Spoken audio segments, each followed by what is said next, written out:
Good morning, everyone, and welcome to the fourth meeting on the Interim Joint Committee on Education. I want to welcome everybody that's here today in attendance. Before we get started, I do want to ask if you do have a cell phone, if you please would just turn that to silence or vibrate. We would appreciate that as we conduct our business today. Mariah, if you would, please call the roll. Senator Carroll, Senator Givens, Senator Harper Angel, Present remotely off campus. Senator Higdon, here. Senator Kerr, Senator Meredith, present.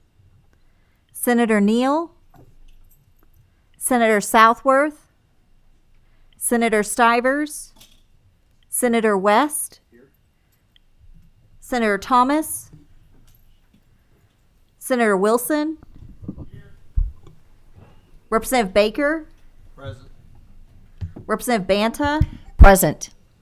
Representative Bojanowski. Present. Representative Decker. Representative Donahue. Yes, ma'am. Representative Dossett. Present. Representative Hart. Here. Representative Lewis. Representative Massey. Here. Representative McCool. Here. Representative McCoy, Representative Miller, Representative Gibbons-Prunty, Representative Rayburn, Here. Representative Riley, Here. Representative Scott, Representative Timoney, Here.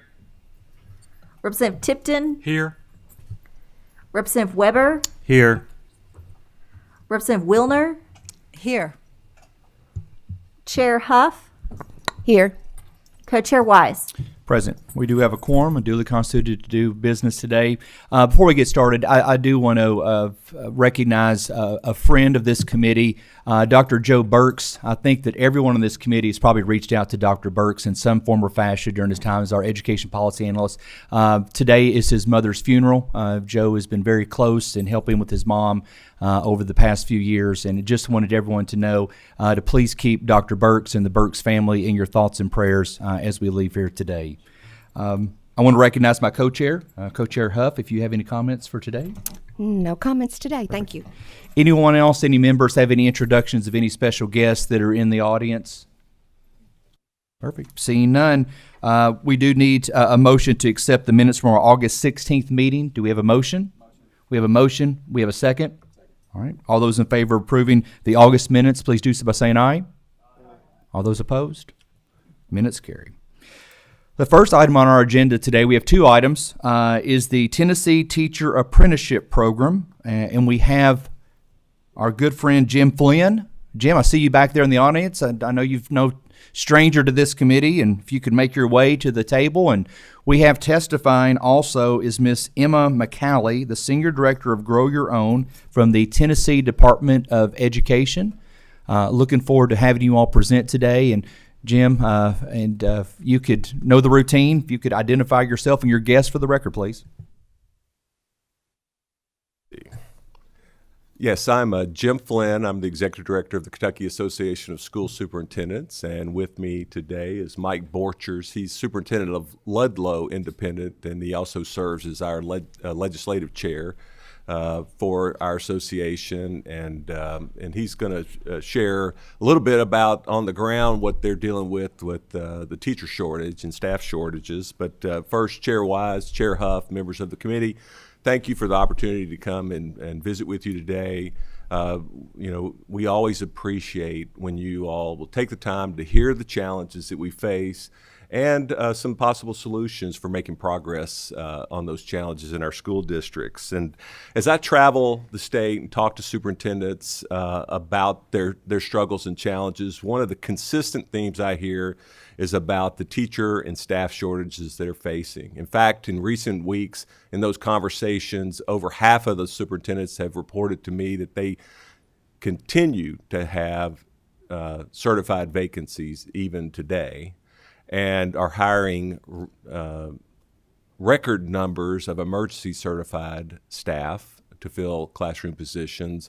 and substantially increased numbers of option 6 teachers in classrooms. And to kind of give you kind of that boots on the ground picture of what's happening specifically in Northern Kentucky, I was going to turn over to Superintendent Borchers to share with you.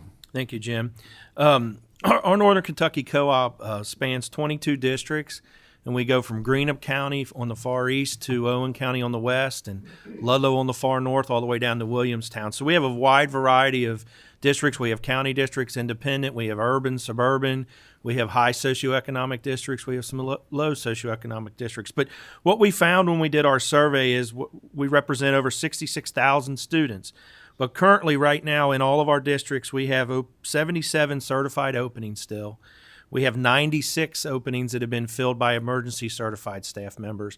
So this is a large number of openings and emergency certifications that normally we don't see in Northern Kentucky. And we thought it would be good to share this data with the committee because, you know, we're a densely populated area in Northern Kentucky. We have a lot of growth when it comes to people moving in, and we're still fighting those shortages. Another thing that goes into this as well is the fact that we also have over 500 staff members that could retire. So when you add all of that in, we're still looking for unique ways to find those situations. We have some districts, and mine in particular, we were lucky. We didn't have any of those emergency certified openings or emergency certified cases, but we have others that have a wide variety of them. So I think, you know, we have a wide variety, but this is something that we've been talking about for the last couple of years, and all of our superintendents are looking at unique ways to fill that. And we just want to give you a snapshot, and I think you would go, and if you went to GRAC or you'd go anywhere else throughout the state, you'd find this very similar. So just wanted to give you some real numbers for our districts in Northern Kentucky. Thank you, Mr. Borchers. And we know this is a complex issue. We know it's not necessarily a new issue, but we are committed to being a part of the solution because we think it needs immediate attention and a comprehensive strategy in helping us make progress on these challenges.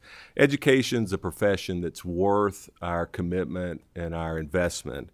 Educators develop our students, our children that represent the next generation.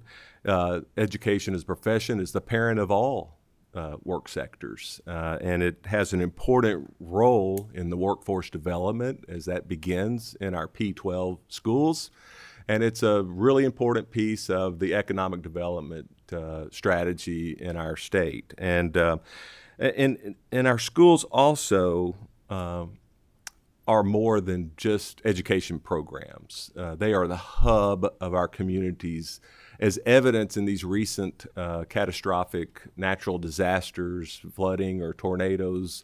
The schools become a epicenter for supporting the community. And I would say our schools are an important community binding agency because we share the interest in the well-being and education of our children and development of our children. And so this teacher and educator shortage, while not a new issue, has been amplified as we emerge from the impacts of the pandemic. And I think we all have known about this issue for some time, but now I think it's become a much larger issue because of what we're dealing with. And we know that our teachers are the number one factor influencing student learning achievement. The research is clear on that. When the classroom door shuts, their leadership and instructional capacities are what matters. And having a high-quality teacher in every classroom should be a shared goal of us all. And we also know what high-quality professionals want and need in a career. In fact, recently I saw some research that said people choose careers for several reasons, but things like salary and benefits, including retirement, working conditions and workload, the stress level, personal fulfillment, and contribution to society. Well, you can see we have some good advantages in that space, but we have some challenges that we need to look at.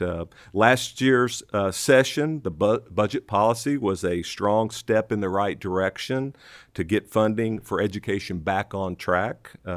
As Eric Kennedy, from our partner and friend at KSBA, will report to the Joint Interim Committee on A&R tomorrow, the vast majority of school districts provided raises to our teachers and all staff, but the fact remains that our teachers have lost ground in their salaries compared to peers with commensurate education and training, and so we've got more work to do. But that was a strong step in the right direction, and we appreciate the legislature's investment in education. Thank you for that. Investments in school safety and resilience are helping too. Help our teachers focused on what they're trained to do, and they're experts in instruction. But too often our teachers are also having to be social workers, counselors, therapists, nurses, and police investigators, and the list can go on and on and on. But as you all continue to make these important investments in things like School Safety and Resiliency Act, that frees the teachers up to focus more on what they're trained to do, and that's high-quality instruction. And so we appreciate the progress there and welcome continued progress in that space. And this will help with the working conditions and the workload in our schools, as you can see, and also, I think, will help with the personal fulfillment and contributions to society, which has traditionally been a strong point of the education profession. But recent survey results show, teacher morale has been pretty low, and I think these efforts need to continue to help improve that. And we can take some action and improve this situation from both the short term and the long term, but it's going to take collective effort of our school districts, our higher education partners, our policymakers, and the business community and community at large to do this. But what can we do? One, I think we can make the education career pathway a high-demand work sector and provide those work-ready scholarship supports. This will elevate the profession and signal to our students that this is important for Kentucky. We can build a grassroots system to attract students to the profession starting in 6th grade by emphasizing ed rising chapters in every middle school, high school, and ed prep program in Kentucky, and give them some really interesting and enriching experiences as they're discerning their career and to look at education career. And then we can rethink our ed prep options. We don't think we necessarily need more options. We already have 9 options. We applaud option 9 that was passed last session through House Bill 277 as a new way of thinking, and it's really a good segue into our next part of the presentation. But more importantly, we've got to get more people in the pipeline, and so we have to rethink how we structure those options and how we incent people into those options. One compelling solution that we would love to see some conversation around is moving from unpaid clinical observation and unpaid student teaching experiences to more paid internships and apprenticeships, thinking of more of like a learn and earn type program for our pre-service teachers. Our neighbors in Tennessee are doing some very interesting and innovative things in this space through their Grow Your Own Tennessee program. Senior Director Emma Mccalley is gracious to share what they're doing and lessons learned in this, and we hope after hearing this presentation today, it'll catalyze conversations and actions in the Commonwealth to reimagine how we can build a strong pipeline to the profession, along with improvements in the working conditions and supports to retain our teachers over career. So thanks again for having us today, and please help me welcome Emma Mccalley, the Senior Director of the Grow Your Own Tennessee program. Hi there, it's nice to see you all. I'm sure my face is on some large screen, so whatever ratio I am to you, I hope it's right-sized. I wish I could be with you all in person today. I'm actually coming to you from Gatlinburg, Tennessee, where we are enjoying our annual superintendent's conference. So in front of me is a taxidermy black bear. To my left is a taxidermy duck. Again, would rather spend time in person with you all, but look forward to the chance to engage in some conversation. I'm going to go ahead and share a few slides. I imagine that you all will have a chance to either review these separately and happy to answer some questions as we go along. As Dr. Flynn noted, we have done some work in Tennessee that we're very proud of. And we would be the first to say that we are keen and eager to learn from other states in your implementation and your design. I think what we have found through our Grow Your Own work is that it was an approach to a short-term and a long-term challenge and need. We are eager for, just as you all are, high-quality professionals in every classroom for every single one of our students in the state. And we maintain high expectations for who those professionals are and the experiences that they have. The Grow Your Own teacher apprenticeship model for us is a wonderful opportunity to address some of the challenges that we've been facing. When we think about Tennessee's approach to any of our work, we are always grounded in our strategic plan that is in 3 tenets of academics, student readiness, and educators. Needless to say, the 3 work together, but this work is housed most clearly in our educator priority. And it's, as Dr. Flynn alluded to, the educator shortage is not a new challenge. I think if you look at headlines from any number of recent years, our districts can attest to challenges that they have faced, particularly in their high needs areas. For us in Tennessee, we've called out those on the bottom. Typically, we see our highest number of vacancies in our ESL and SPED classrooms, as well as some of those higher degree needs of science and math. What we would also tell you is that we are starting to see those shortages and those vacancies in areas in which our districts and our directors are not accustomed to having to look hard and far for. When we think about the work of the teacher apprenticeship, it addresses not just these high needs areas, but any of our vacancies across our districts. Very candidly, we know that challenges to the profession, again, are not new, and there's not a single program that can address every element to it. But the work of Grow Your Own teacher apprenticeships directly addresses, we believe, the 3 challenges we have most acutely felt in Tennessee when it comes to our educator profession. The first is the financial reality. We know all too often that it is quite costly for someone to think about becoming a teacher, whether it's in regards to a salary or whether it's in regards to the cost of a degree. There are many financial challenges that are barriers for high quality candidates. Secondly, for us, we're very aware that there's a preparation challenge, that often our new teachers, and I think back to my time as a 7th grade social studies teacher, have all the optimism, joy, and confidence in what we believe we can bring to our children. But the challenges real time and day to day of a classroom can be a lot for a first and young teacher to surmount. That third piece that we in Tennessee are paying very close attention to in our data is the reflection of the community, that representation component. We know that the research supports that teachers who reflect certain identity components of their students translate to higher student outcomes. So if we back up and think about at its core, what the Tennessee teacher apprenticeship work aims to do through Grow Your Own, it is to address the 3 challenges of the financial, the preparation, and representation challenges that we often have seen in the profession. That really translated and transitioned us into our Grow Your Own work. And we talk about this work as our teachers from the community for the community. I just want to kind of offer some definitions. Again, no, I'm coming from a neighbor state, but we might be talking about things in different names and vocabulary. For us, when we talk about Grow Your Own, it really is recruiting and preparing talent from the local community to remain in the community. We'll talk about how that spans a number of individuals, be them current high school students, all the way out to candidates who are kind of in that returning learning and retiring space. For us, it has addressed our teacher shortages. Ultimately, that middle bucket is most important, I would say, to our conversation today about how we leverage partnerships. This work is not done by any single agency, no single district, no single organization.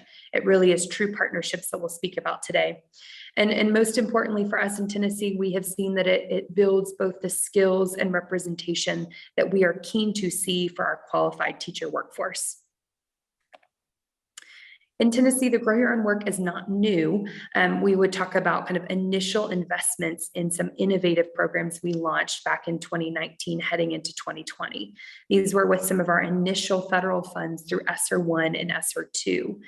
We were able to support $2 million towards one-time state-funded grants that grew 65 Grow Your Own partnerships across the state. Now, for context, we have 147 districts in the state of Tennessee.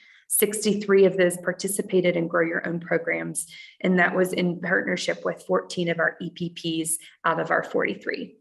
Now, let me pause here and say at its crux, at its original form, Grow Your Own was just a partnership between an EPP, our Educator Preparation Program, and our district. Those really were the two players in the Grow Your Own space. What we have now done with the apprenticeship work is add a third leg to the stool, if you would, and that is our our workforce partners. And we'll talk a little bit more about that today. Again, our strategy from the state level in Tennessee very much recognized that we were operating in a space of one-time funds and needed to shift into a sustainable funding strategy.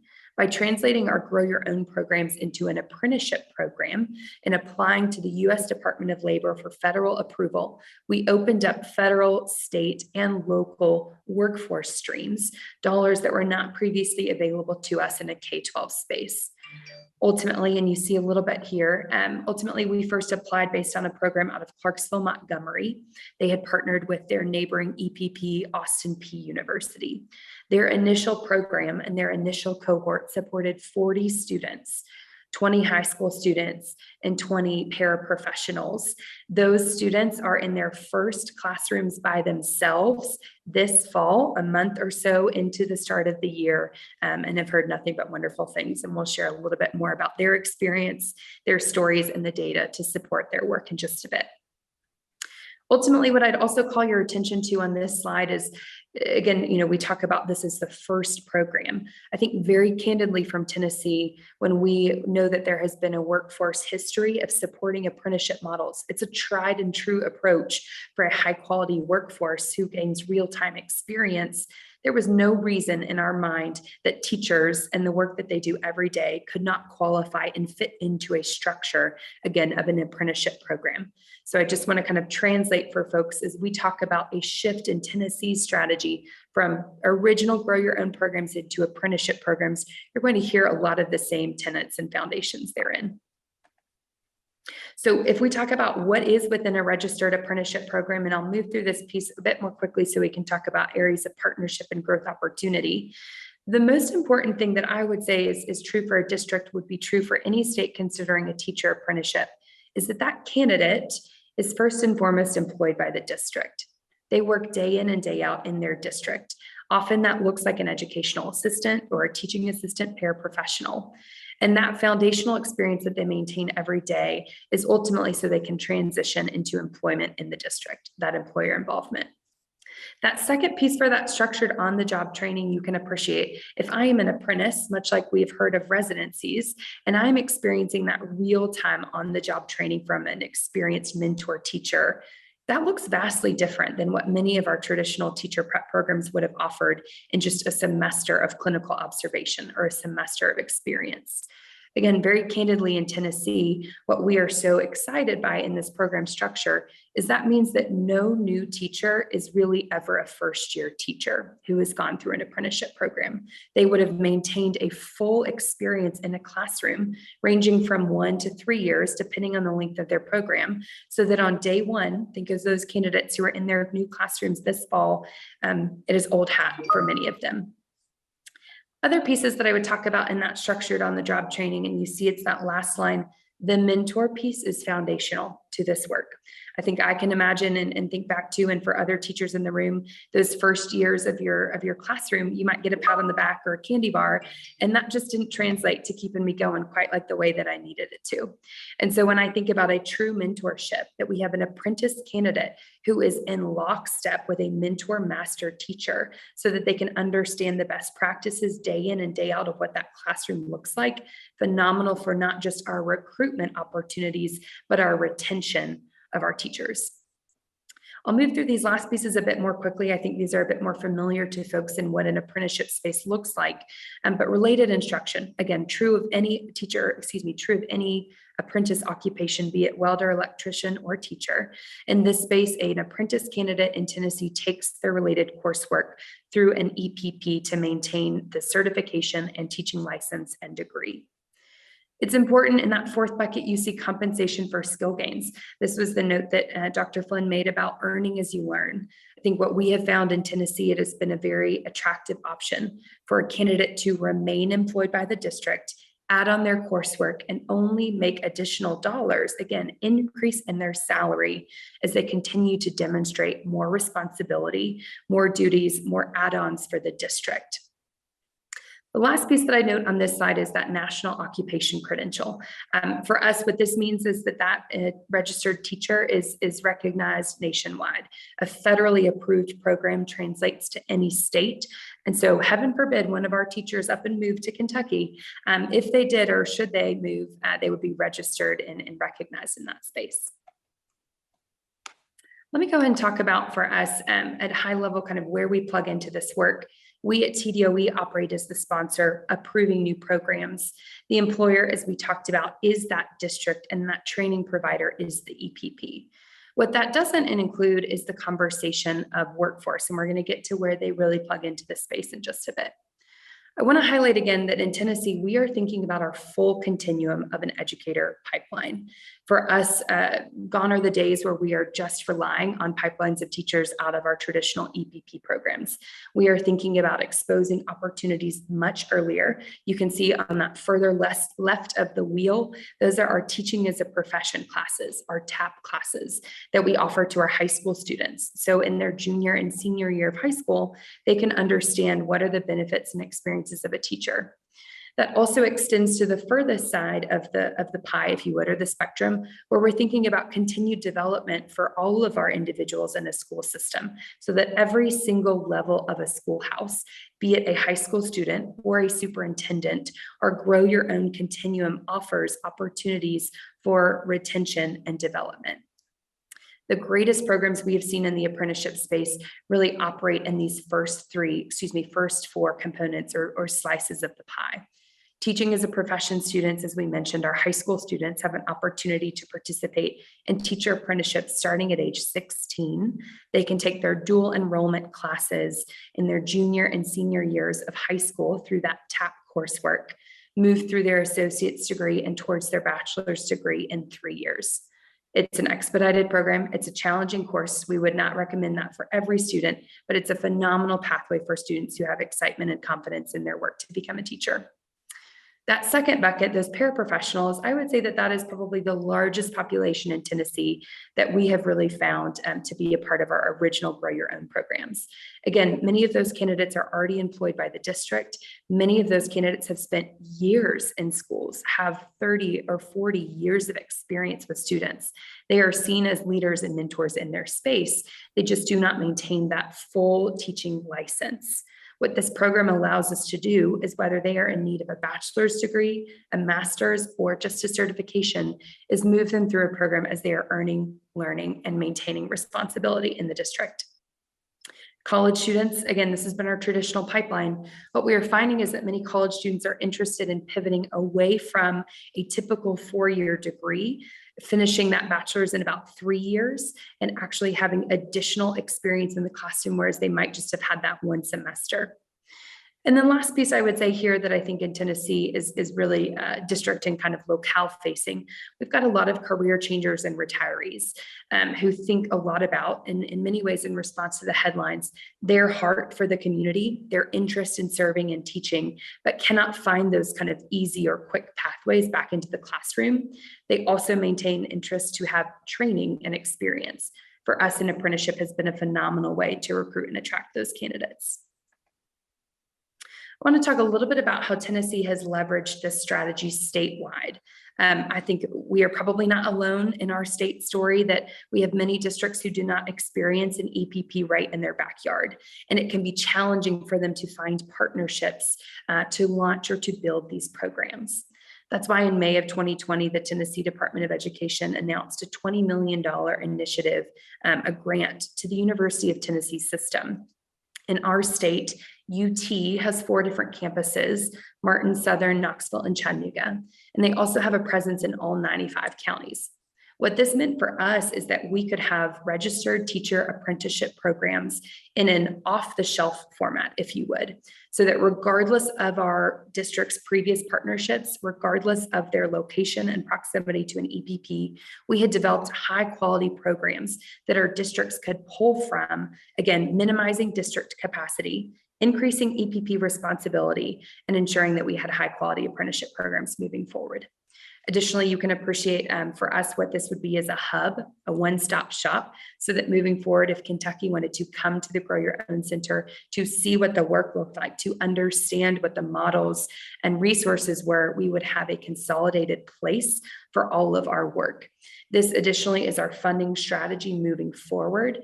Hear me say that EPPs, regardless if they're in this UT system, can pull a sub-grant down from the center to be able to continue work, be it at a Vanderbilt or University of Memphis, who might not be a part of this UT system.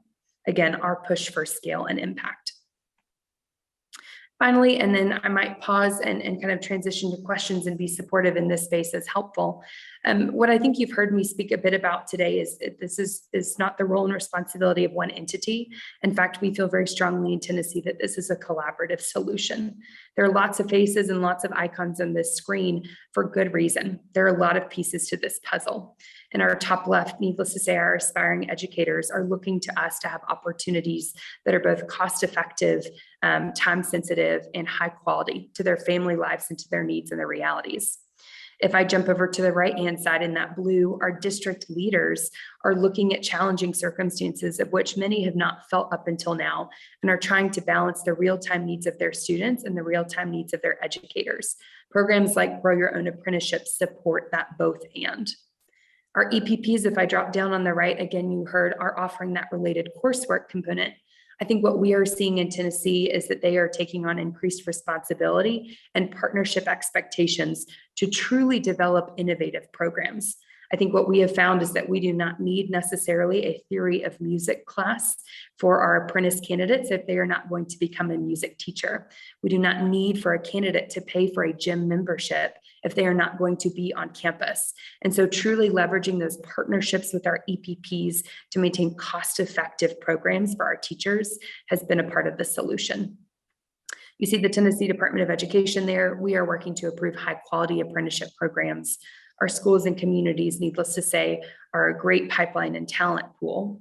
I want to click over to the left-hand side background if I've worked my way around this puzzle to speak about the workforce component. This, as mentioned earlier, is that third leg to the stool. When we registered a teacher apprenticeship program in a federal space, again, for us, that meant we activated federal, state, and local workforce dollars that were not previously available to us in a K-12 space. Our local workforce boards maintain dollars that are set aside from the state for them to make regional-based decisions, what is needed in their neck of the woods, if you would. I think what we have found in our local workforce boards is true partnership, their eagerness to help design programs, their eagerness to support candidates, and their willingness to step up to the plate for financial contributions. At that next step down at the state level, at our partners for the Tennessee Department of Labor and Workforce Development, their expertise in high quality apprenticeships, their partnerships in my counterparts, even for response time, have made this a real-time solution for us to build and to implement, not just with a sense of urgency, but more importantly, with a sense of fidelity.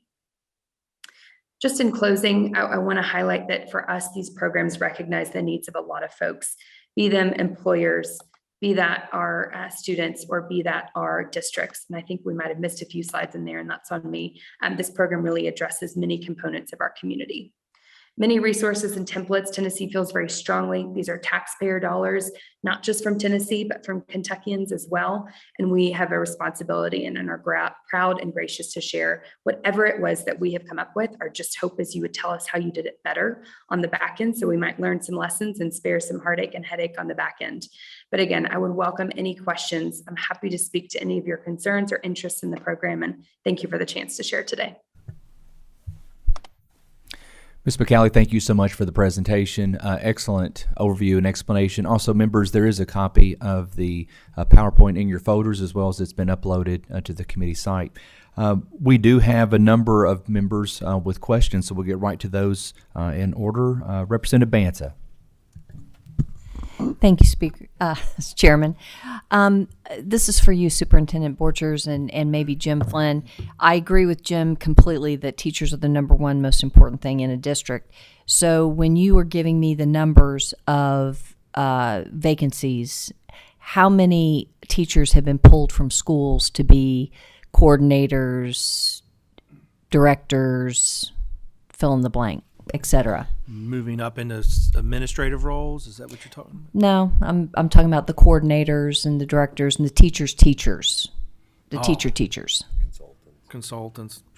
Consultants. I don't have those numbers, Representative Banta, but I can get them for you. But I'd like to have those. okay, I'll work if you on don't that. mind. Yes, ma'am. I'd like to know who's not in the classroom, who was such an exceptional teacher that they were taken out of the classroom. Gotcha.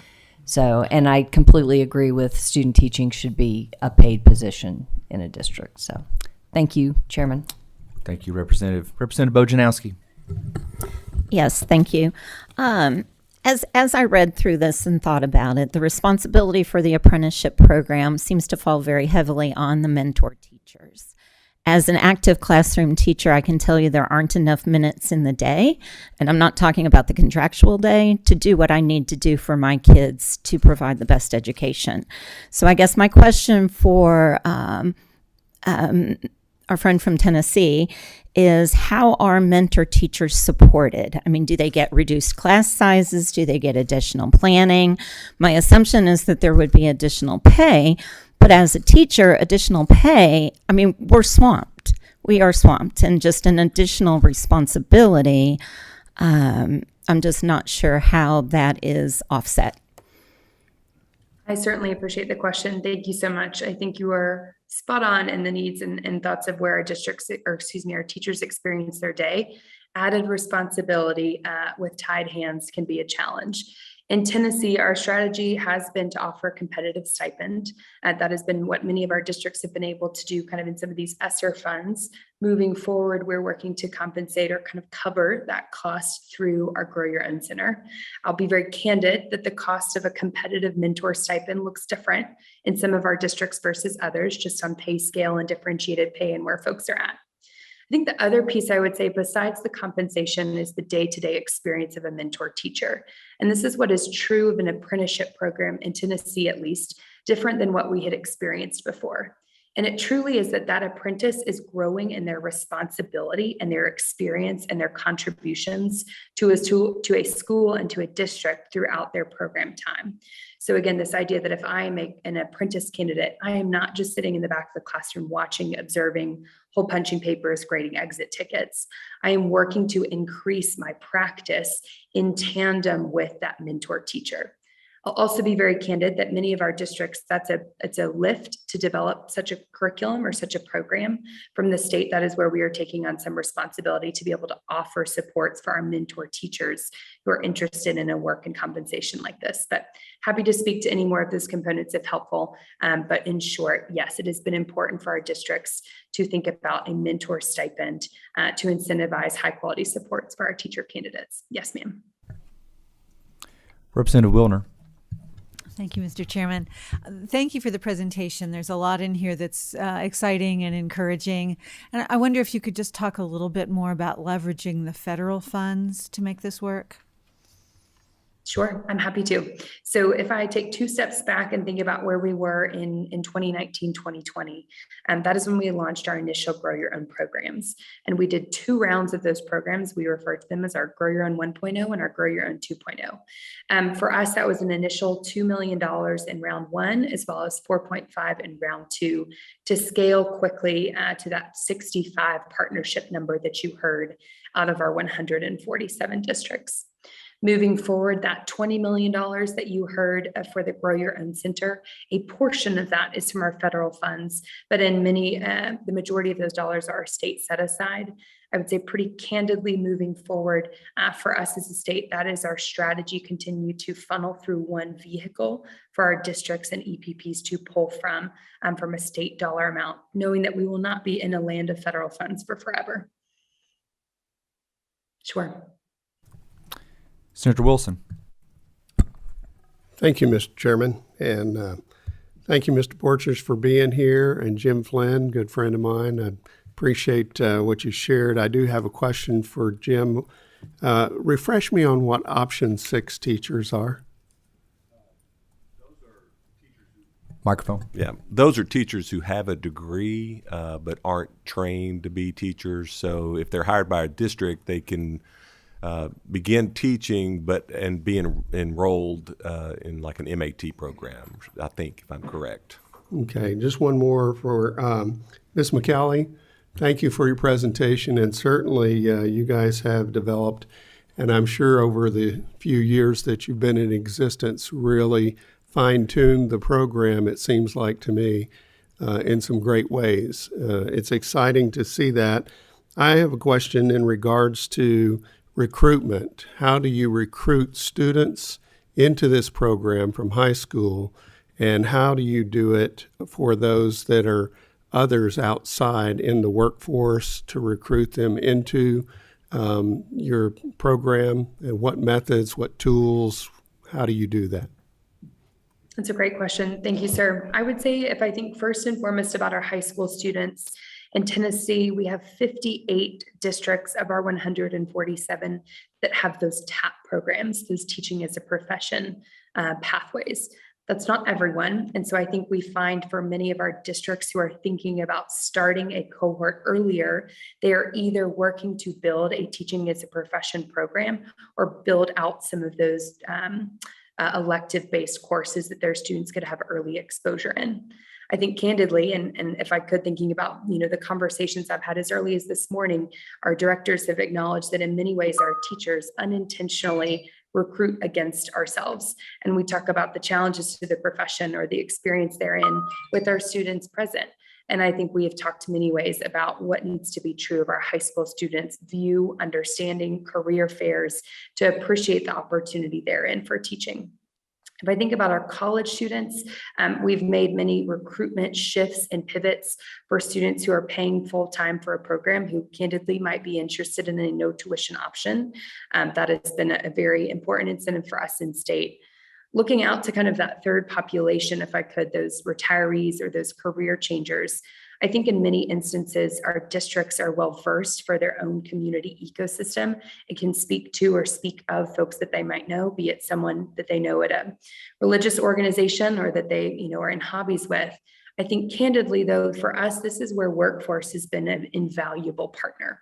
And the recruitment opportunities that our Tennessee Department of Workforce maintains, be it job fairs, be it businesses and chambers of commerce, be it philanthropic organizations, their reach into community ecosystems from a workforce perspective has looked very different than typical partners we've engaged with in education. And I think that truly has been the game changer for how we have started to identify folks in communities we might not originally have thought of as teachers.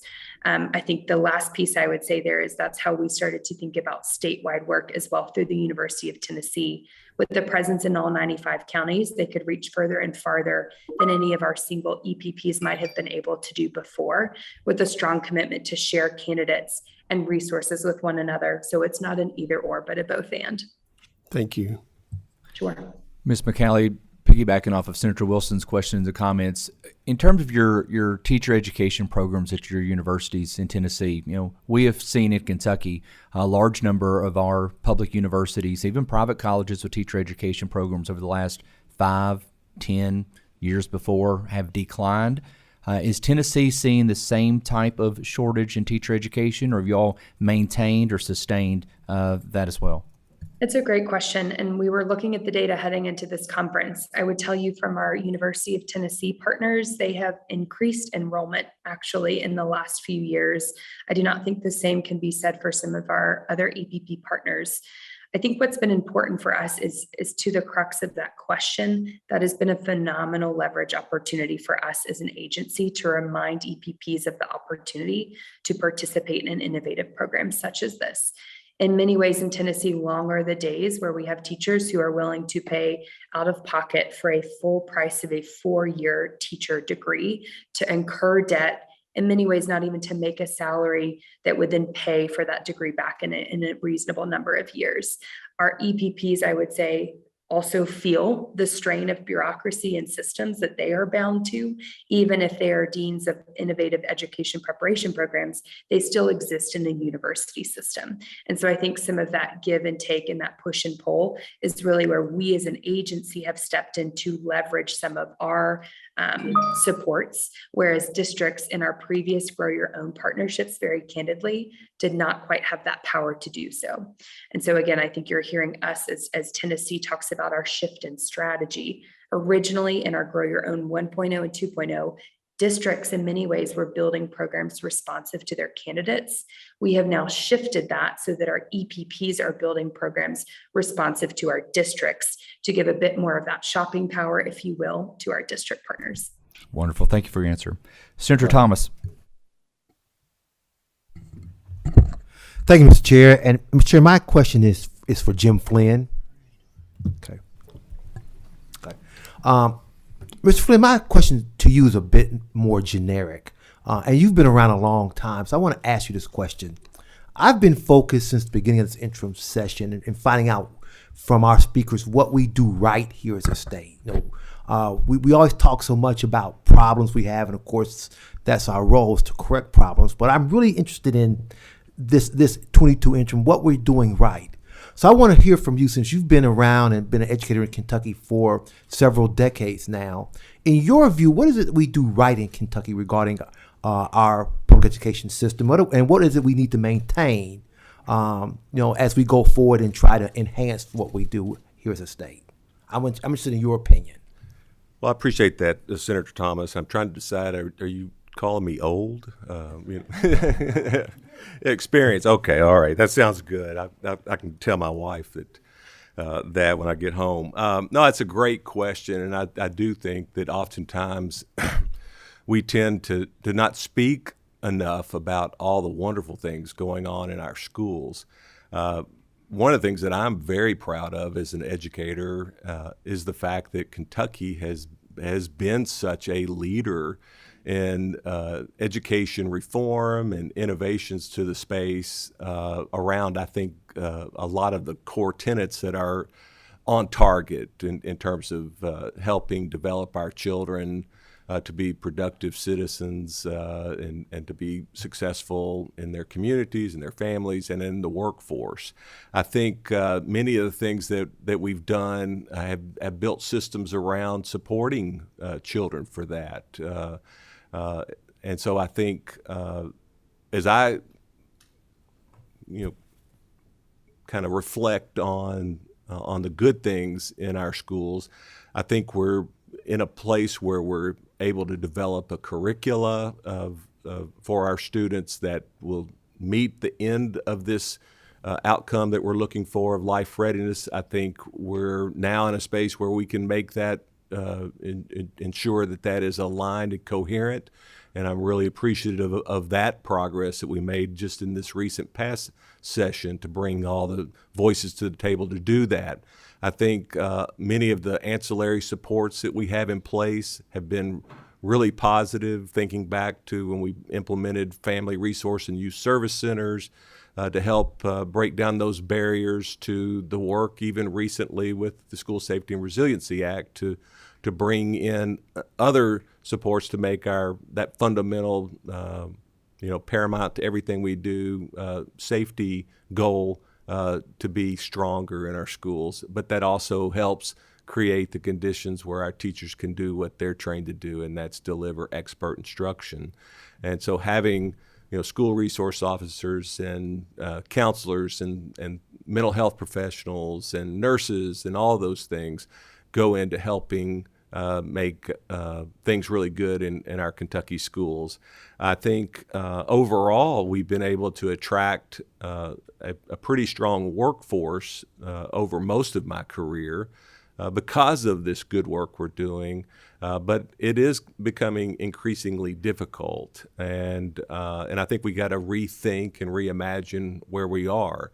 The 2008 recession that hit, if we look back on that, that was a time where, in terms of our investment in our P-12 schools, we started losing some ground. And while we're very appreciative of the progress we made last session and the investment we've made, we've still got some work to do to get back on track with that investment. But we think last session was a really important step in the right direction. I think we have the structures in place to bring the partners together to solve these problems, and we can look back whether it was Senate Bill 1 from 2017 that Senator Wilson led, that was a major education reform package that improved things, to Senate Bill 1 of 2019 in the school safety and resiliency space. It is those times where we bring partners together and we collaborate to solve these problems that make our education system special. And I think we're at that inflection point again where we're going to have to bring people together, from the higher ed space. And I'm really pleased with some conversations I've had with President Thompson at CPE and his team, with the Commissioner Glass and his team at KDE, and the Education Professional Standards Board's folks. Many conversations with some of the deans in our colleges of ed. I think people are ready and willing to roll up their sleeve to get some really good things done in this space. And I think our policymakers, you all, are going to be key in helping us, pull this together. But I think one of the strengths that we have is that we have partners that are willing to come together and do the hard work to make progress on this. So I think that attribute to the education community in Kentucky is a strength here. I think we have many things in place to leverage what Tennessee's doing that's innovative in this space, and reimagining how we invite people, incentivize them into the education prep programs. I think we have that in place. I think we have some things in place to think about how do we support and develop them over a career is there. But I think it's time to really reimagine that and think of that in some new ways. And I don't know, Superintendent Borchers, you have anything to add in that? If you want to add something to my question, by all means, please feel free to do so. Well, I think some of the other things that the legislators have done is worked with us to have the dual credit opportunities for students, and worked with the universities to make sure that those credits can span across all universities. And the same thing with the KEYS funding, allowing kids to earn funds to be able to go on to college and make it more affordable. So all the things Jim said, I do believe too that we sometimes forget how innovative that our state has become over the years, and we take things for granted. When we had discussions about site-based and local control, that's a huge thing that a lot of our districts and our communities have taken advantage of over the years as well. So Senator Thomas, I agree with Jim, is when we have a problem, we get the groups together, and I think when the dust settles, we come up with a good problem for the Commonwealth, and I think that's something we always have to remember. And I'll just finish with this. As long as we had the voices at the table, from our student voices to our parents, to our teachers, to our school and district leaders, and our community voices, along with our partners at the higher ed, policymakers, and the business community, we could do some amazing things in this space. And I think one of the things that's been an advantage is that we've been willing to do that in the past.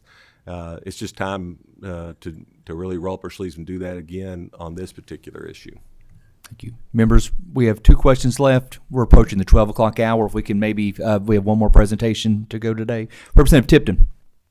Thank you, Mr. Chairman. I appreciate everybody's being part of this presentation today. Emma, good to see you again today. I appreciate you taking out of your time to share with us what you're doing in Tennessee. You had one comment on one of your slides that caught my attention. I've heard it here in Kentucky and elsewhere, that new teachers are unprepared for the realities of the classroom. Could you expand a little bit more about how your model, how you're mitigating this situation, and from this first cohort of teachers, how they feel like they may be more qualified to go in the classroom? Could you just expand on that a little bit? Sure, I'm happy to, and I'll speak from the mechanics of the program, and then if I could, just the experience of the candidates and some of the early data that we're seeing. I would say what we know, at least in our experience in Tennessee, is that if we lose a teacher in kind of that 1 to 3 range, we're not going to see them again. I think what we've also seen is that when our teachers kind of surpass that 3 to 5 mark, we find them to continue to be what we deem our veteran teachers, and they stay in our districts for a long time. I think too often for our teachers in those first couple of years, especially if we're recruiting our diverse candidates into schools that might have more challenging needs or students who are facing more challenges in their day-to-day life, the realities of their instruction, as Dr. Flynn and others mentioned, their responsibilities of a classroom teacher are not just as a classroom teacher. There are many other elements to their day that can become challenging. What we have seen because of the Grow Your Own program is that, especially for those candidates in a 3-year program, even for those in a 1-year program, to have the day-to-day experience in the district of which they're hired, to understand what is the attendance system, what does an IEP plan look like?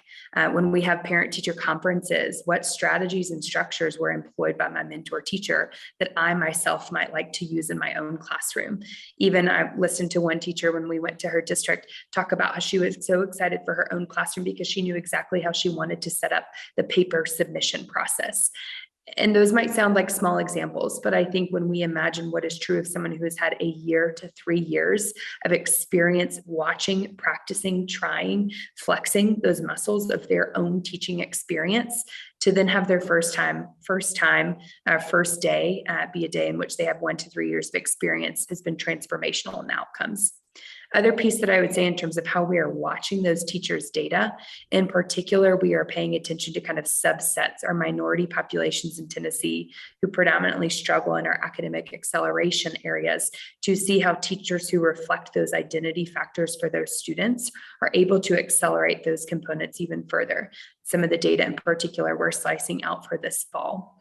Other piece, just if I could, in terms of those candidates and the experience, I think anecdotally, to have been paid as a teacher, to have my degree covered, to be training with this full ecosystem of support behind me, the investment that our teachers feel and the investment that they are excited to give to their community and to their school, I think is different than what we have seen in earlier cohorts. There truly is a collective and a collaborative experience to their training, their cohort that they practice with. And I think the dedication that they have shared with us about their experience and commitment to the district and Tennessee students is a bit different. It's certainly encouraging given the kind of tone and tenor we've heard of the profession in the last couple of years. Last question, Co-Chair Huff. Thank you, Chair Wise, and thank you to each of the presenters today. This is a topic that I think that needs a lot of conversation. My question is for Dr. Flynn and Superintendent Borchers. I think a huge component of the teacher satisfaction is student behavior. I was part of a conversation on a national level a couple of months ago, and we had a principal share that he was from an elementary school, that last year he had 4 of his 10 special needs teachers walk out of the classroom and abandon their career. And he shared a comment that was made from one of them, and she said, until you address this school to prison pipeline that I've been participating in, and you turn to restorative justice, you're going to have others just like me abandon our careers. And I know in our district we've had some support staff walk out, or in our region, that we're working with special needs children, and the population of special needs children is just overwhelming right now to fill those positions. Are you all hearing anything from your superintendents regarding student behavior and being a problem and an issue with teachers being satisfied with their career? Well, that's certainly a topic of conversation. I think it's salient to even what Emma was sharing about preparing them for the classroom, and kind of, to Representative Tipton's question of, are we preparing them fully for these kinds of situations and challenges that they're facing in the classrooms? They are very difficult at times. When the federal government passed the IDEA, Individuals with Disabilities Act, for students with special needs, it was never funded to the level it was promised. It's a challenge. The state gives us some add-on funding for it, and the districts come up with the balance. But what we're oftentimes dealing with is not enough resources to meet the challenges and demands of the students that we're dealing with. And so then sometimes we're in situations where it is very difficult. Representative Bojanowski teaches special education and could probably tell you, many stories about the challenges that she faces dealing with students with disabilities. And those that are teaching specifically students that have, behavioral disabilities, it's a big job. It's a challenging job.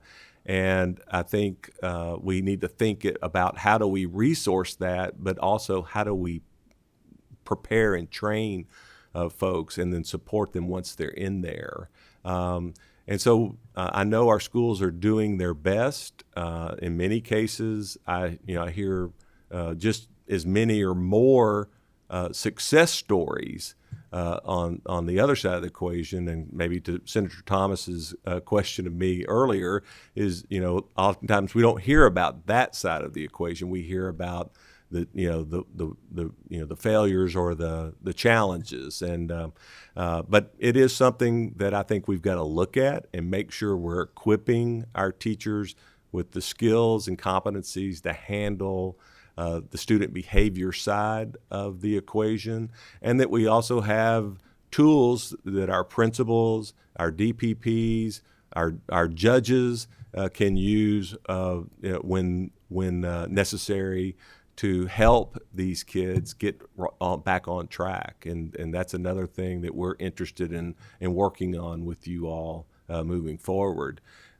Superintendent Borchers, jump in here. Right. I would agree with what Jim said. I also think, when we talk about the social and emotional well-being of all of our students, I also think a lot of districts also are moving towards that same thing for our staff.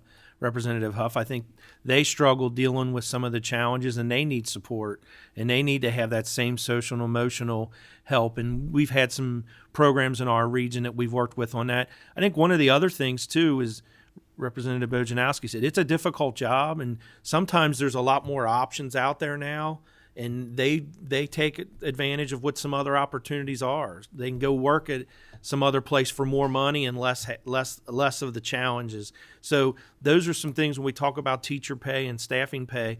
Those aren't just about wanting to pay people. It's to be competitive and not reward, but to acknowledge all the hard work that they do. I do think our students are coming with more challenges, and it goes back to what Jim said, is we have to do a good job of getting them the resources and the time to be able to deal with those different challenges that come about. Thank you. Thank you all so much. I want to thank all of our presenters today. Thank you, Ms. Mccalley, for your presentation. Hopefully, Gatlinburg, you can enjoy the pancake houses and the taffy logs while you're there on your trip.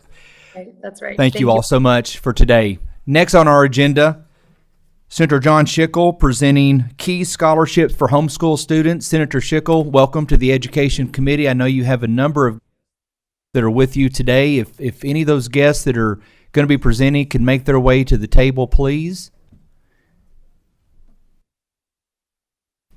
And while they're getting settled, I want to recognize a young man from my district that just walked in the room, Mr. Griff Thomas, who's here with his parents, Stephen and Tracy Gaskins Thomas. I know Stephen's employed at the Greene County School District over there, a friend of Senator David Givens. But Griff, good to see you here in the Education Committee this morning. Senator Schickel, I will turn it over to you, sir. Good morning, Mr. Chairman and members of the committee, and thank you for agreeing to hear this important legislation this morning. Before I get started, I want to thank Jo Carroll Ellis for all her hard work and patience and helping us draft things over the last 2 years. you certainly have a wonderful staffer in her, and we appreciate all her assistance. Before my special guests introduce themselves, I just want to make a few introductory remarks. All the data shows that children that are homeschooled, on average, and there's always exceptions, but on average are some of the best prepared students for college in the state. And the last 4 or 5 years, our homeschool population has really increased substantially. I think we all know that. I think it's north now of 60,000 students statewide. And you know, in the previous session, we talked about successes, but this has really been a success. And it's important to realize when you think about this success is that these parents, and in some cases other custodians, have taken on a responsibility that really belongs to the state. And they've taken it on at a cost to themselves, which probably is north of $100,000 when you think of a child K through 12. And not only have they taken on that responsibility, but they have generally produced something that does very well in college. And we're going to hear testimony today from a university administrator from Northern Kentucky. And one of the challenges is when we start talking about KEYS money and homeschoolers, and I know this, is that how they qualify, because we're talking about the part of KEYS money which a normal high schooler gets through their high school grades. That's the part we're talking about. They're already eligible for the test part of it, just so there's no misunderstanding. But before you hear the testimony, I would encourage you to realize that this is a different situation, and that what a great investment it would be if somehow, and we're not tied to any bill right now, but if somehow we could get these students some assistance for college. At this time now, I'll let the panel introduce themselves. Thank you. For those guests, if you would, just identify yourself with your name for the record, and there's a button on your microphone to push when it's green. Ready to speak. Hi,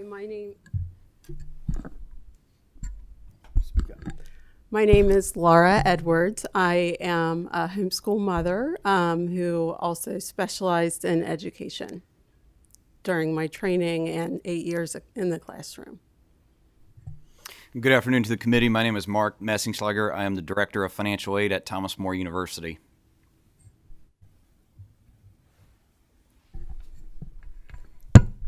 Hello, my name is Fava Gehring. I'm a senior homeschool student in Northern Kentucky. Hello, my name is Joel Edwards. I'm a homeschool junior in Northern Kentucky.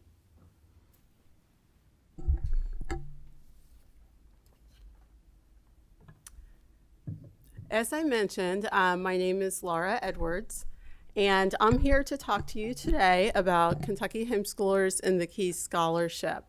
My background is all in education. I have my master's degree. I am a certified teacher still in Ohio and Kentucky, 8 years experience in the K through 12 classroom, and I have spent the last 12 years homeschooling my children.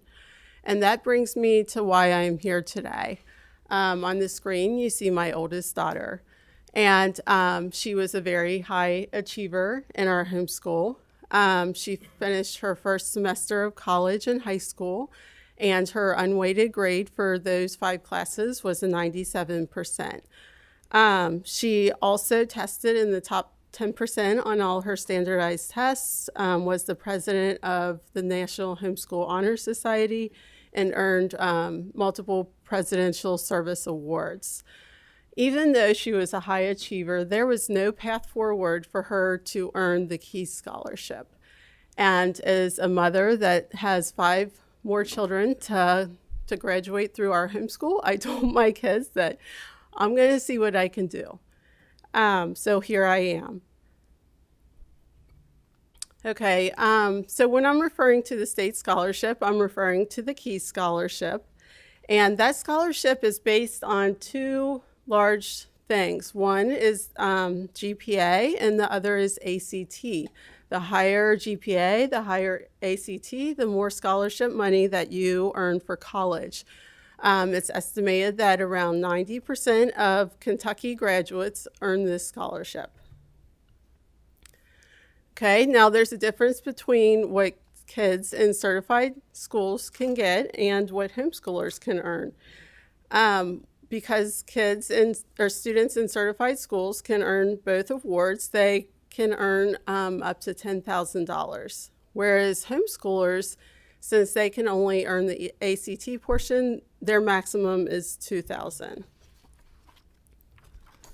Okay, on this chart you can see that the certified high schoolers, each year of high school, they are awarded an amount that corresponds with their GPA.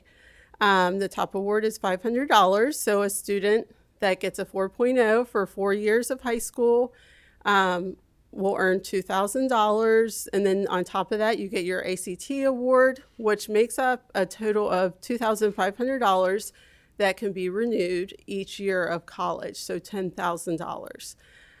Regardless of how homeschoolers do during high school, they're only eligible for the ACT award, which is $500 per year of college. In Kentucky, college readiness is described on this chart. And Kentucky says that college readiness is earning a 3.0 in high school or higher and an ACT of 18 or higher. Currently, our state scholarship gives Keys Awards to students that have a 2.5 and higher for their GPA and a 15 or higher on their ACT. So the concern here is that we're awarding state scholarships for college to students who are not college ready, whereas we have a population of homeschool students that have proven college readiness and cannot earn the GPA award. Okay, so now I'm going to focus in and talk on the $8,000 GPA-based award. Okay, and the problem comes down to the homeschool transcripts. I don't think that should mean that we just close this off to homeschoolers entirely. I think we need to find a workaround. And this workaround can use an alternative source to come up with that GPA number.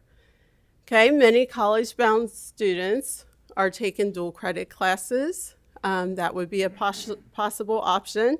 And they also have taken the ACT. So what we would do as an option is take those amounts and then plug them into the existing Keys GPA calculator. So I want to talk specifically about 4 options that we see as possibilities.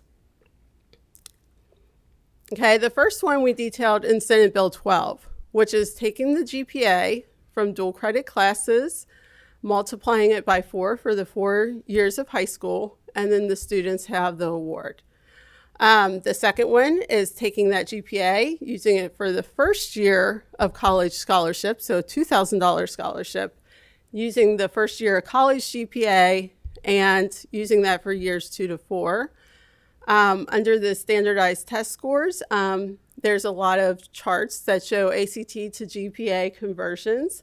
We could do something like that, multiply it by 4, or we could do what was proposed in Senate Bill 180 back in 2009, which is use that for the first year, and then years 2 to 4 are determined by the student's first year college. And I want to interrupt here especially for the Senate members, because I wasn't aware of this when I started on this journey. In 2009, my first year in the legislature, Charlie Borders was on the Education Committee, and he had a bill which passed the Senate with only 12 dissenting votes, which used the conversion method from the SAT, ACT. Thank you.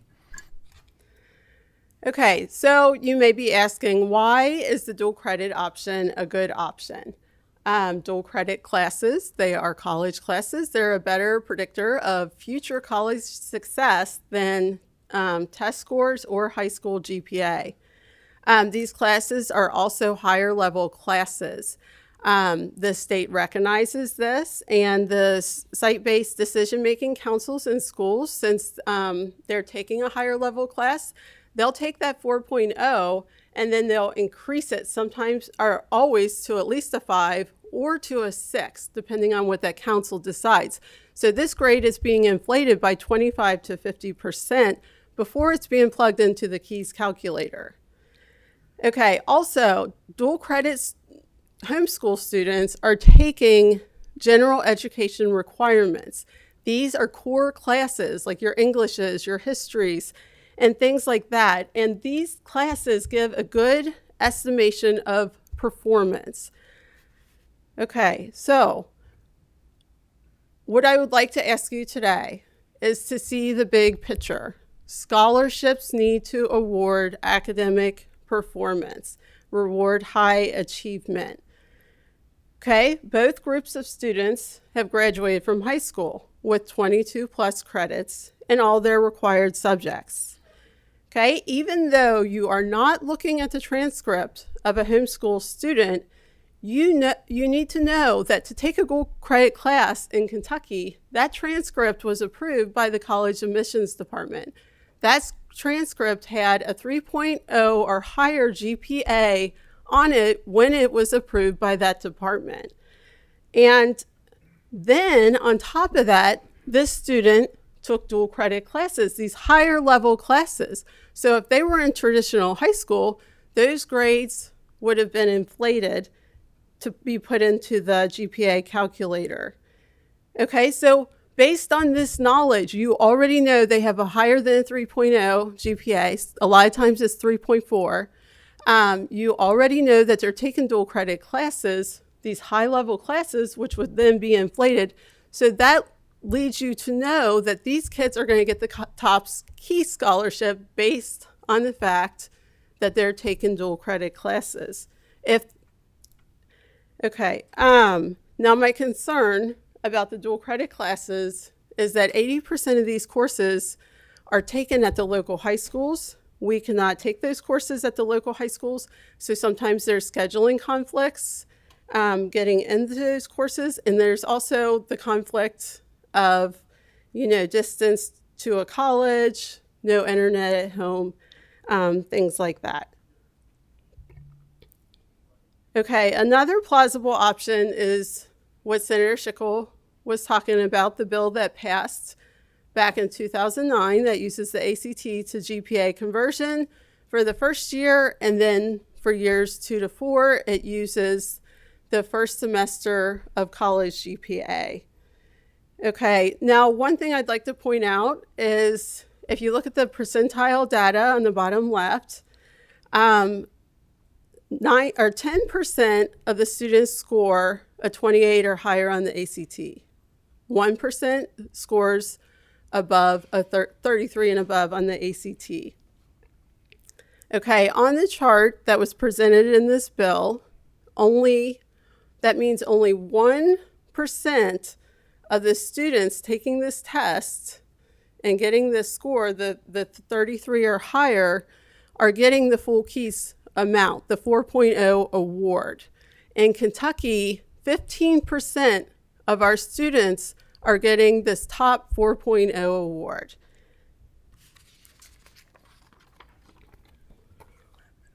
I know. Okay, so in other states, the same thing has come up. In Louisiana, you can see their requirements. If you are homeschooled, you do not have to submit your transcript, but you do have to have higher ACT scores than traditional school students. In Florida, you can see their requirements. Because of the high ACT score on their state scholarship, they do not need to provide a transcript because they already know that these students have met that high level of achievement. So I would like to thank you all for your service to our state. Thank you for being here today and listening to me speak. And I look forward to continuing the discussion with you on finding a way forward for homeschoolers to earn our state scholarships. Thank you. Thank you for the presentation. And hello again. I would just like to back up the presentation from a school administrator side. So again, I'm Director of Financial Aid at Thomas More University. I also currently serve as the president of the Kentucky Association of Student Financial Aid Administrators, a statewide association for professionals such as myself in the financial aid space. And I just want to lend credence to this argument. There has been a longstanding concern with homeschool students in the state of Kentucky that there is no way to measure them equally across the board with our public and private high school students who are certified by the Kentucky Department of Education. And I'm here to ease that concern for all of you. We have routinely in our dual credit courses, which again, as you've just heard, are the same for all students across the board and the same at all colleges and universities across the Commonwealth of Kentucky. Our homeschool students that we see at Thomas More University routinely excel in these dual credit courses. Again, the same courses that certified public and private high school students take alongside of their homeschool peers. Our homeschool students routinely excel in those courses. Not only that, those same homeschool students routinely apply for, are accepted, and approve of our highest academic achievement scholarships at Thomas More University. I would just like to say that this body, this legislature, has taken these students halfway and allowing these students to use state money to take these dual credit courses at approved Kentucky colleges and universities. Those are sponsored by the state through our Kentucky lottery revenue. And so the homeschool students are allowed to take these dual credit courses, to which we have said, we as a state have said, we need to find a measure that compares these homeschool students to their peers in public and private high schools who are certified by the KDE. We have that measure through dual credit coursework at the colleges and universities that have been approved by the state accrediting boards. So we've taken these students halfway by allowing them to take these dual credit courses. Let's take them the rest of the way and allowing them to continue our investment in these students through the KEYS money. As you all are well aware, KEYS is our investment in our Kentucky students to make sure that those students stay in the state, in the Commonwealth, for their college and beyond. And I think it would behoove us to continue that investment by allowing these students to receive their KEYS money and entice them to stay within the state of Kentucky as some of our best and brightest. Thank you. Thank you. Thank you. We have two students who are going to introduce themselves briefly. We don't have time to read.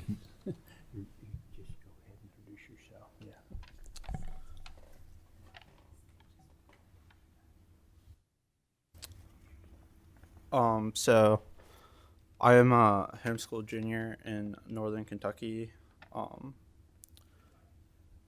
the whole thing. I've had the pleasure of being homeschooled ever since kindergarten. Homeschooling has enabled me to take courses on an accelerated schedule. I earned 4 credits of college biology by the 8th grade.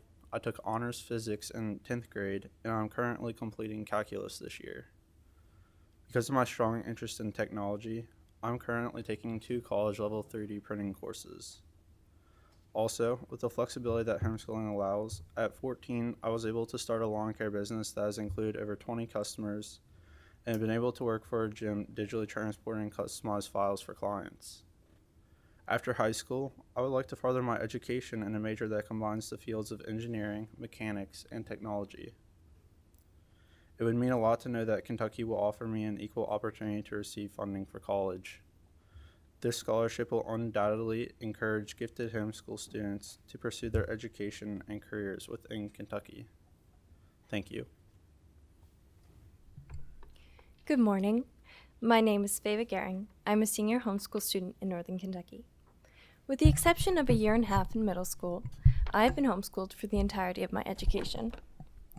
As my middle school years drew to a close, I remember searching relentlessly for a school that would not only expand the jurisdiction of my mental capacity, but one that might encourage me to become a confident, capable, and most of all, a good person, without compromising on the quality of my education or my happiness. I am fortunate to have involved parents who were concerned with my well-being. My parents presented me with the choice to attend traditional school or remain homeschooled. Although homeschooling is not right for everyone, homeschooling has been the right choice for me. My homeschool education has informed the young woman who stands before you today. I've been blessed with the opportunity to tailor my education to my personal interests. Within my homeschooling career, I have taken unique classes such as philosophy, medieval art, and Shakespearean literature, and have even taken skiing to fulfill a PE credit.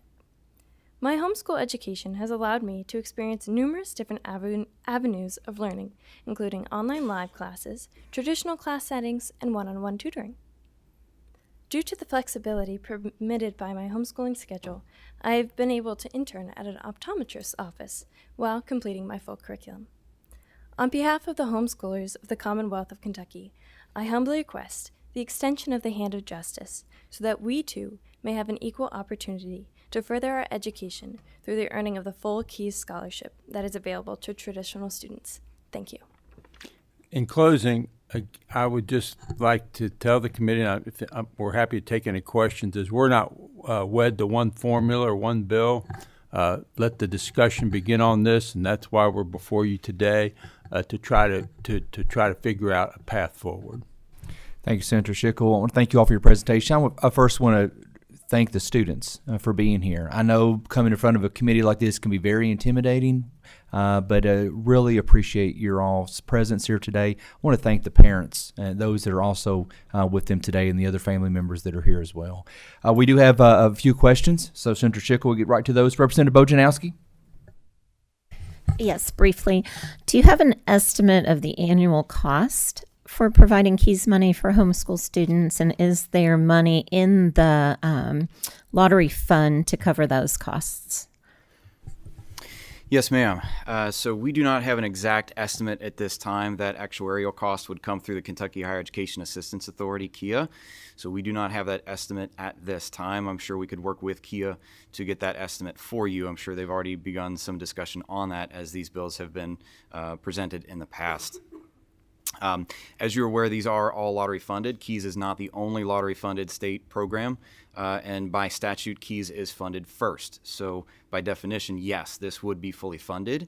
Any outstanding funds would come from the other state grant programs, namely the College Access Program or CAP grant, as well as the Kentucky Tuition Grant, the KTG grant, and some of the other ancillary funds as well. But by statute, yes, this would be fully funded first. Senator Higdon. Thank you, Mr. Chairman. Just a comment. Senator Schickel, thank you for bringing this legislation forward, and it's time that we discuss this. It's a very worthy cause. And as we discussed earlier, when we talked about this bill, the devil's in the details. Which route do we go? How do we justify, or how do we come up with the proper language for this? And Ms. Edwards, you've certainly gave us several options. I was impressed to see that there were options. I know Senator Schickel and I talked about just one option. So it's good to see that we have 4 or maybe even more options to make this work. And I would simply ask you what option you prefer.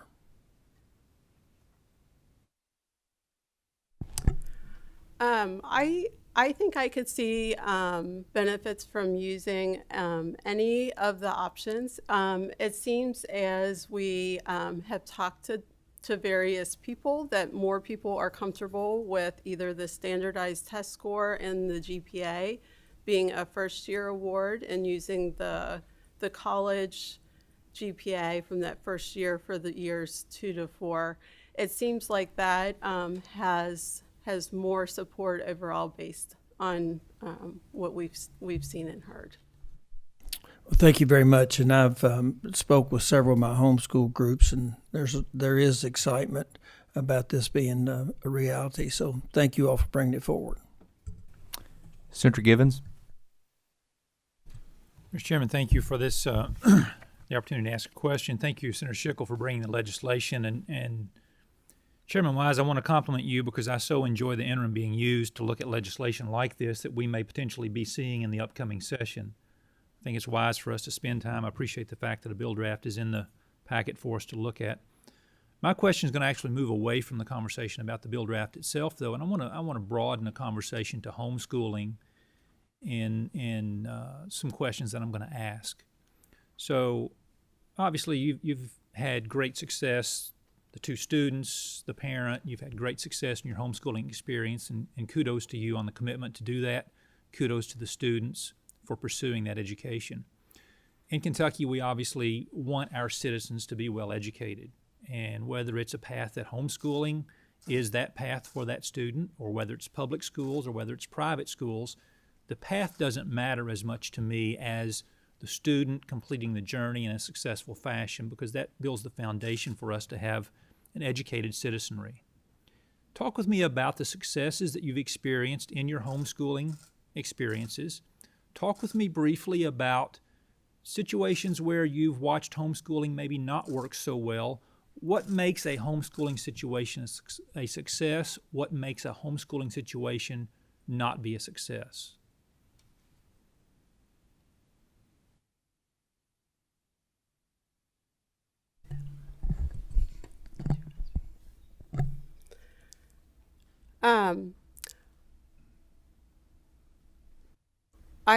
In my opinion, okay, I've spent many years in classrooms, regular traditional school classrooms, homeschool classrooms.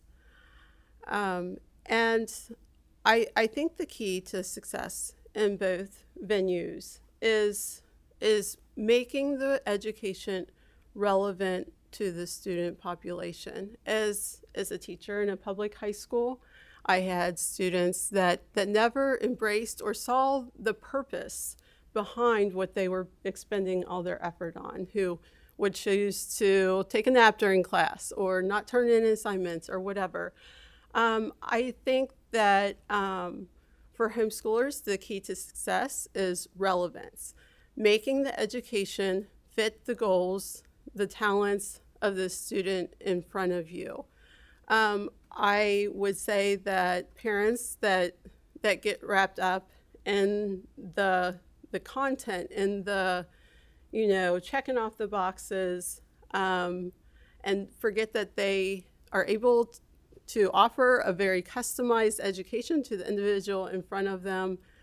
Sometimes we'll have a child that doesn't embrace it and run with it. To homeschool for high school, it has to become theirs. It has to become theirs. They have to take ownership and they have to run with it. So I hope that answers your question. Well, that's a wonderful answer, and I'd love to hear from the two. No, that was a great answer. That was a spot-on answer. The relevance, the individualized learning, the meeting those students where they are, but knowing that you still got to advance them further. That's perfect. I'd love to hear from the two students about the good experiences, and then maybe some friends you've seen going through homeschooling where it has not been a successful situation. Share with me thoughts and differences. Yes, thank you. In my experience, as I shared, it was a very positive experience. But as I highlighted, it was a very personal choice, and I can see, as you said, through friends or even with older siblings. I have 3 older brothers. One of them was homeschooled throughout, but then the other 2, it wasn't right for them, and they went to school. And I think that's definitely very necessary to look at the child and say, is this, as Mrs. Edwards said, are they going to run with it? And are they going to make it their own? And if they're not, then, of course, then you'll search for a school that will be perfect for them. So, well, as close to perfect as you can get. But that's what I have to say. Thank you.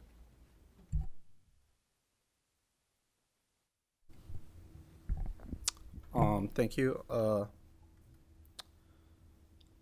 So yeah, in my case, I've seen quite a few homeschoolers excel, like my older sister.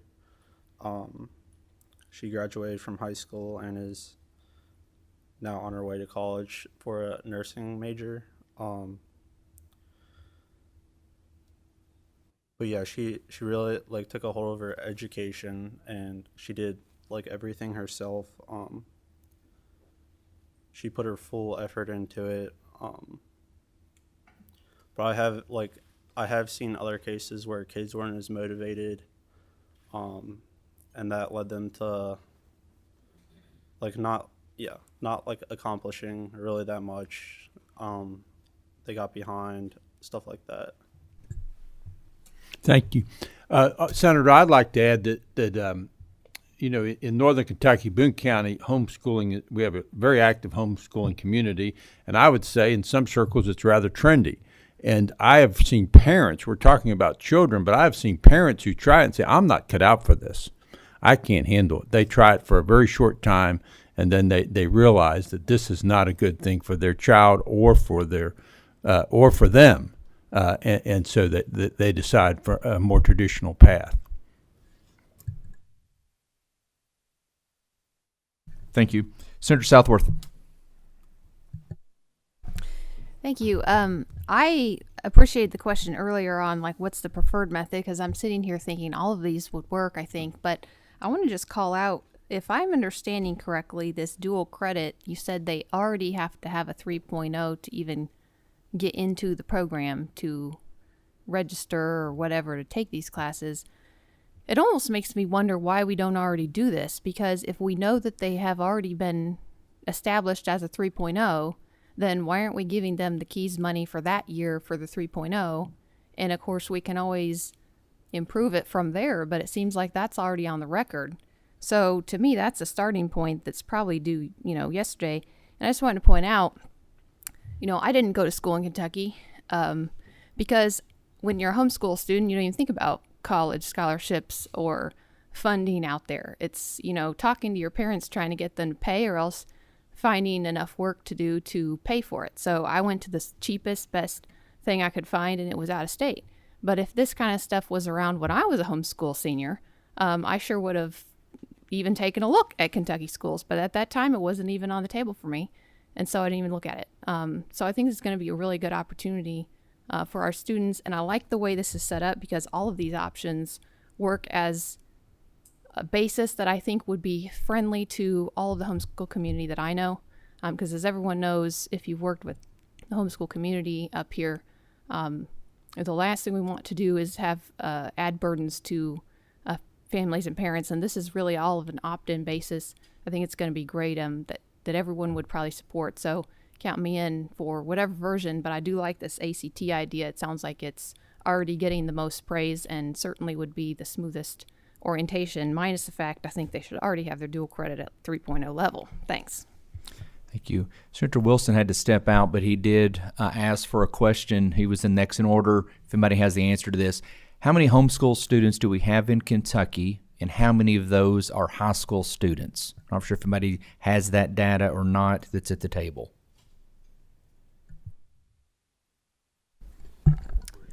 Okay, right now I think the homeschool population is about 10% of the population of people being educated. So I would guesstimate that it's around 60,000 that are being home educated right now, K through 12. Typically, high school consists of 30% of those students. So I would guess 20,000. Thank you. Senator West.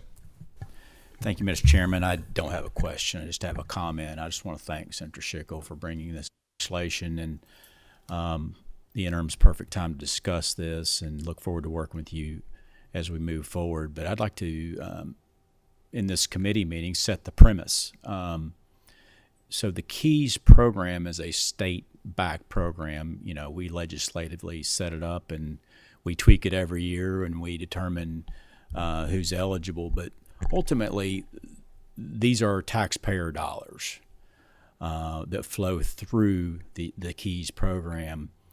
And these dollars are for they are for the education of Kentucky students. And in my way of looking at this is any Kentucky student. And those students include homeschool kids and homeschool families. So the only reason homeschoolers have not been included in the past is we haven't found a good way, what we feel is a good way, to measure performance. And so that's really the only thing that should be holding up us in providing these funds to homeschool students.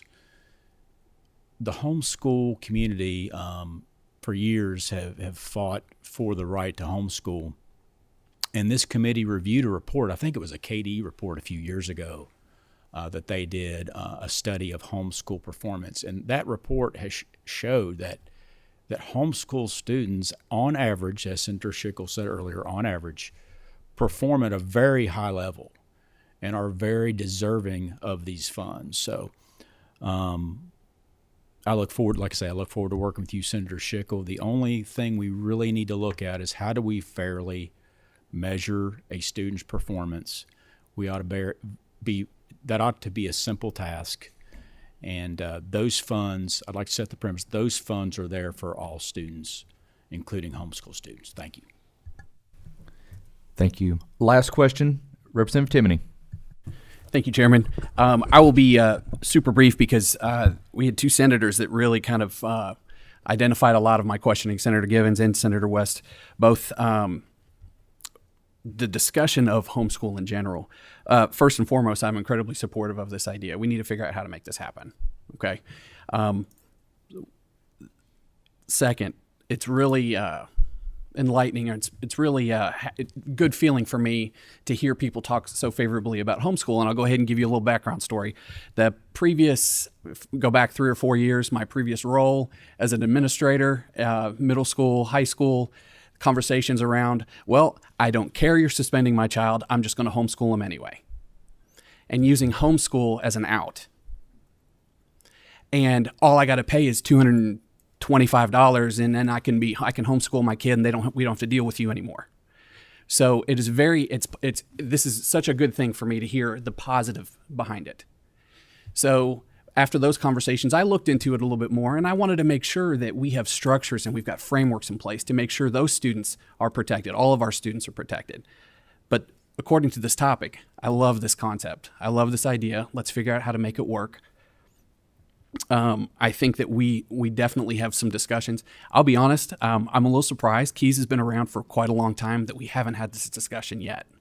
You know, I feel like we're behind the times on having this discussion as far as what it looks like and how it translates. I think there's definitely a sentiment on both sides that we're definitely going to make some headway with this, and I hope to be part of that conversation. Thank you all for your presentation today.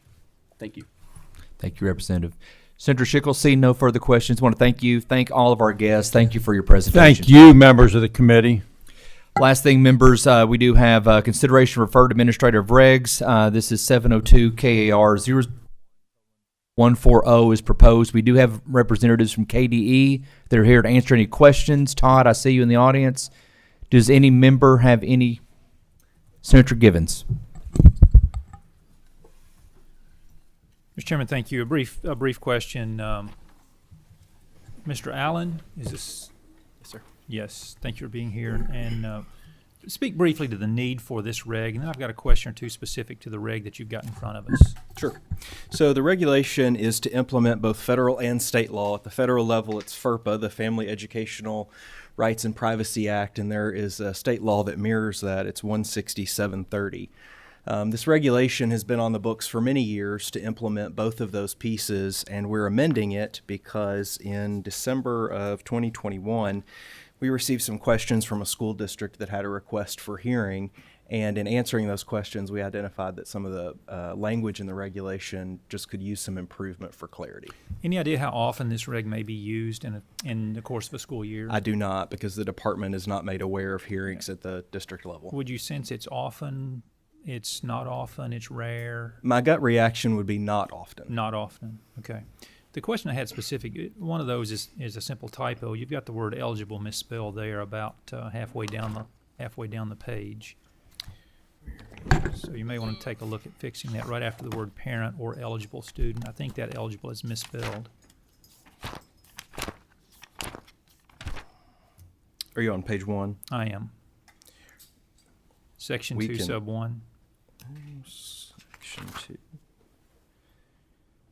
Sure, and we're happy to make a correction but there. The real question I've got is and again, knowing this is not used often, I'm still curious. As we define that the hearing is going to be conducted by an individual who is a disinterested party, the disinterested party part is intriguing to me because this would be a situation where we probably have a family who feels like a student's record is not accurate. And so the families set up a time for a hearing. Disinterested party may be all we need there. I think previously it was probably even a little tighter than that. Disinterested party and is a certified official of the district appointed by the superintendent. Mm-hmm. So now we're moving away from the requirement of a certified official. Disinterested party, maybe that qualifies to meet the federal reg. Maybe I shouldn't be concerned about it because it's already been through administrative reg review, as I understand it. And I'm not trying to create problems or headaches for you. Yeah. But we rarely have the chance to write these things once they're done. So I would Sure. encourage you maybe take a look at the definition of disinterested party. So disinterested party comes from the federal regulation. That is the requirement there that the individual conducting the hearing be disinterested. So for example, if the challenge were to a disciplinary record, the teacher who witnessed the disciplinary event and wrote the record should not be the one conducting the hearing. They would be biased in that situation, that the record remain as is. I can see that being the case. Last quick question, Mr. Chairman. Please proceed. Thank you for the indulgence. When we include disinterested party and we strike the language related to a certified official of the district, in effect, we're saying that that disinterested party can't be a certified official of the district, are we not? No, what we're saying is that it doesn't have to be a certified educator. That was actually the confusion that brought forward the amendment to the regulation in the first place.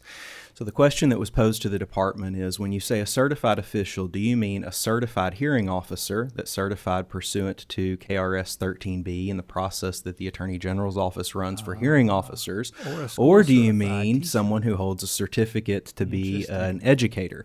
So when you look at both federal and state law, well, let me back up. What was intended was for it to be a certified educator, but when you look at both federal and state law, that requirement is not in the statute. And in looking at that, there are certainly individuals in school districts who are classified. They may not hold a certificate to be a teacher, but are qualified to conduct these hearings. Maybe the person who's your HR administrator would be really good at conducting a hearing like this and would be disinterested in the outcome. So we removed that requirement that it be an EPSB certified individual. Very good. You've alleviated my concerns. Thank you, Mr. Allen. Thank you, Mr. Chairman. Thank you, Senator Givens. Also, Senator Southworth, I think you have questions. Yes, I may have them half answered now, but along those lines, I'm not familiar with the hearing process. It sounds fairly loose here, and that's a good thing probably, but is this because it says that they can use an attorney, but they can also be assisted by anyone else, it looks like.